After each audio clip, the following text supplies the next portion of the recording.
Hello my dear friends, welcome back to my YouTube channel Raj science classes में प्रिंस राज। आप सभी का एक बार फिर से राज साइंस क्लासेस में स्वागत करता हूं। उम्मीद करता हूं कि आप सभी जो हमारा पीछे का वीडियोस देखे होगा, अगर नहीं देखे हमारे पीछे के वीडियोस तो हमारे चैनल के प्लेलिस्ट में हमारे वीडियोस आप सभी चाहें तो वहाँ पर जाकर देख सकते हैं।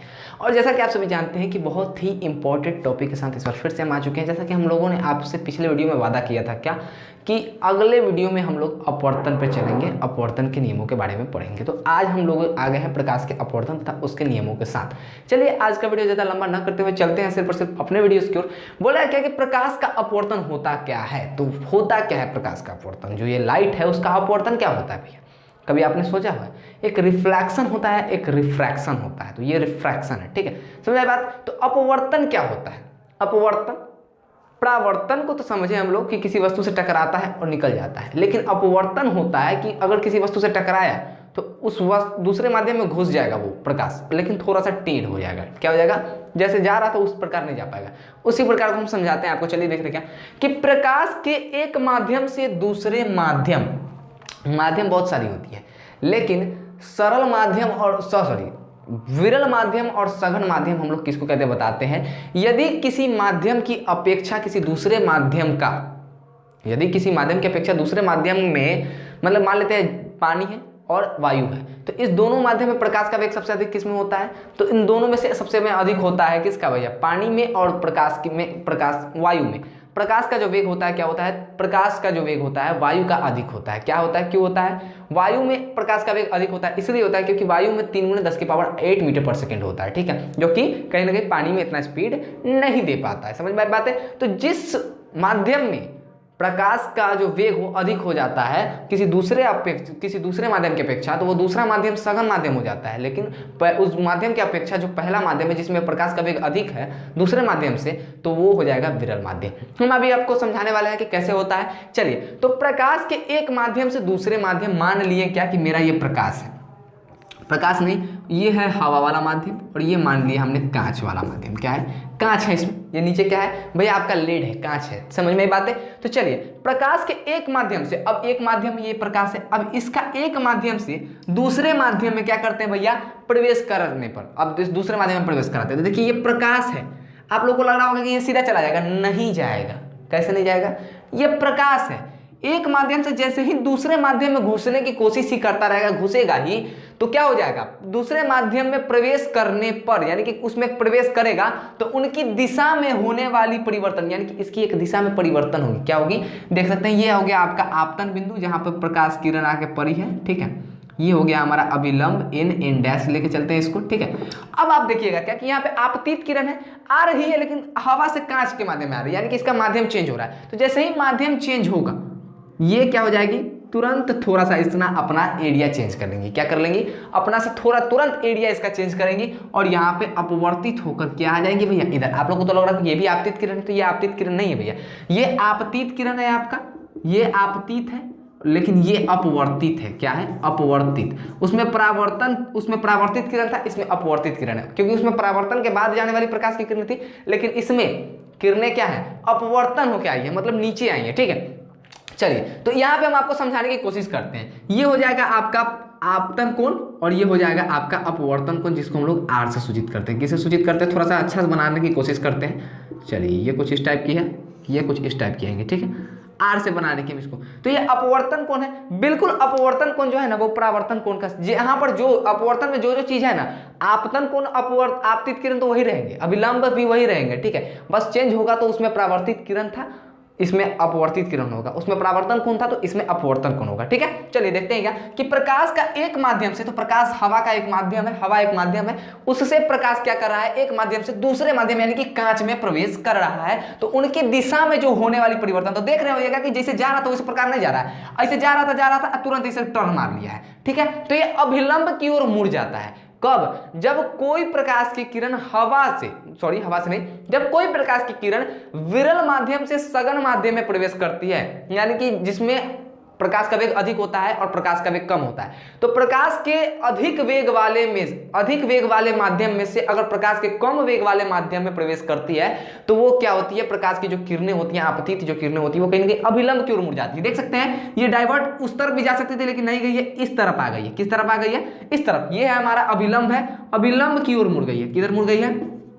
अभिलंब की तरफ खींच गई है, ठीक है। तो ऐसा इसलिए हुआ है क्योंकि हवा का अब क्या था, हवा में वेग जो अधिक था और क्या था कांच का वेग, कांच में जो होगा प्रकाश का वेग कम होगा, कांच में जो होगा वो 2 × 8 10 के पावर 8 मीटर पर सेकंड होगा, ठीक है। समझ में आई बात है। तो देख सकते हैं क्या कि हवा में क्या है, इसका देख सकते हैं 3 × 10 के पावर 8 मीटर पर सेकंड। तो कहीं ना कहीं देख सकते हैं क्या कि बीच में पूरा का फर्क है, ठीक है, बीच में पूरा का फर्क है। तो यहाँ पर देख सकते हैं आप लोग जैसा कि यहाँ पे हम बताए हैं आपको कि विरल माध्यम से सघन माध्यम में आया है, मतलब कि जिस माध्यम में प्रकाश का वेग अधिक होता है वो विरल माध्यम, जिस माध्यम में प्रकाश का वेग कम होता है उसे सघन माध्यम कहते हैं। तो विरल माध्यम से अगर सघन माध्यम में आता है तो अभिलंब की ओर मुड़ेगा, लेकिन अगर सघन माध्यम से, अगर कांच वही ऊपर रख दें, हवा को नीचे रखते हैं, तो अगर सघन माध्यम से विरल माध्यम में आएगा तो ये अभिलंब से दूर हट जाएगा, यानी कि इस साइड हटा जाएगा। समझ में आई बात है। तो ये नोट कर लीजिएगा, आप लोग को यहाँ पे जगह नहीं थी इसलिए नहीं लिख पाए हैं। चलिए अब बात करते हैं परावर्तन। तो यही दिशा में जो अपवर्तन, यही दिशा में जो परिवर्तन हुआ है ना, इसी परिवर्तन को हम लोग प्रकाश का अपवर्तन कहते हैं, ठीक है। यही परिवर्तन जो प्रकाश का अपवर्तन कहलाती है। अब नियम समझाने के लिए इसलिए हम ऊपर को मिटाएंगे, ऊपर को इरेज कर रहे हैं। आप लोग अगर स्क्रीनशॉट नहीं लिए तो स्क्रीनशॉट जाकर ले लीजिए, क्योंकि बहुत इंपॉर्टेंट होता है, ठीक है। क्योंकि पीडीएफ अवेलेबल हम अभी नहीं करवा पा रहे हैं, ये थोड़ी सी मेरी प्रॉब्लम है, आप लोग की तो नहीं है, थोड़ी सी मेरी प्रॉब्लम है जिसके कारण हम पीडीएफ नहीं अवेलेबल करवा पा रहे हैं, लेकिन बहुत जल्द करवा देंगे यार। आप लोग कम से कम मेरा चैनल पे अगर जिस दिन 100 के सब्सक्राइबर पूर गए, 100 के अगर सब्सक्राइबर जिस दिन पूर जाएंगे उस दिन से मैंने पीडीएफ अपलोड करना चालू कर देना है, ठीक है। मैं पीडीएफ अपलोड चालू कर दूंगा, मतलब पीडीएफ मैं आपको प्रूफ में जो भी पढ़ाऊंगा उसको पीडीएफ आपको फ्री में दूंगा, कोई पैसे नहीं लगेंगे, ठीक है, अगर 100 के सब्सक्राइबर पूरे हो जाते हैं तो। चलिए, तो प्रकाश के अपवर्तन के नियम जानते हैं, तो उसी प्रकार प्रकाश के परावर्तन के जो नियम थे ना, उसी प्रकार प्रकाश के अपवर्तन के भी नियम। पहला नियम तो बिल्कुल सेम है, देखिएगा थोड़ा सा क्या फर्क है। उसमें परावर्तित किरण था तो इसमें अपवर्तित किरण है, उसमें परावर्तन कोण था तो इसमें अपवर्तन कोण है, ठीक है। तो यही होता है, यहाँ पे आपको बस खाली उसी एक्सचेंज करना है। लेकिन दूसरा नियम बिल्कुल हटके है, समझ में आई बात है। देखिए प्रकाश के अपवर्तन के नियम, इसके मुख्यतः 2 नियम है। प्रकाश के अपवर्तन के मुख्यतः 2 नियम है। कैसे? तो जैसे कि हम यहाँ पे आपको पिक्चर बनाए हुए थे, यहाँ पर देख सकते हैं क्या कि ये हमारा आपतन बिंदु था, आपतन बिंदु था। उस वक्त हम आपको क्या दिखाए थे, सघन माध्यम अब ऊपर रखते हैं, उस वक्त विरल माध्यम ऊपर था, मतलब कि इसमें प्रकाश का वेग कम होगा और नीचे वाले में ज्यादा होगा, ठीक है। तो जिसमें प्रकाश का वेग अधिक होता है वो विरल माध्यम, जिसमें कम होता है वो सघन माध्यम, ठीक है, लेकिन एक दूसरे की अपेक्षा। अब यहाँ से अगर हम लेके आते हैं प्रकाश की किरण को, तो ये इस साइड में जाने की वजह थोड़ा सा इस साइड मुड़ जाएगी। कैसे?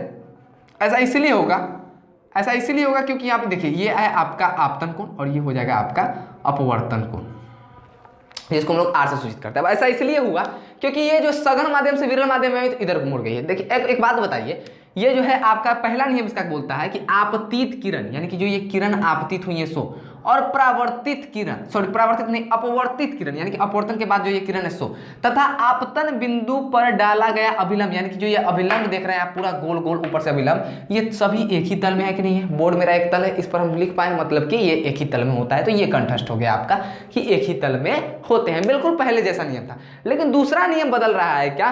देखिए उसमें होता था कि आपतन कोण अपवर्तन कोण के बराबर हो जाता है ना, हो जाता है कि नहीं। उसमें आपतन कोण आपतन कोण नहीं यार, उस पिछले वाले वीडियो में प्रकाश के परावर्तन में आपतन कोण जो होता था वो परावर्तन कोण के बराबर होता था, अपवर्तन के नहीं, परावर्तन कोण के बराबर होता था। लेकिन इसमें बिल्कुल नहीं है, वैसा केस आ ही नहीं सकता है। आपतन कोण कभी भी अपवर्तन कोण के बराबर नहीं होगा, या तो छोटा हो सकता है नहीं तो बड़ा हो सकता है, लेकिन बराबर नहीं होगा।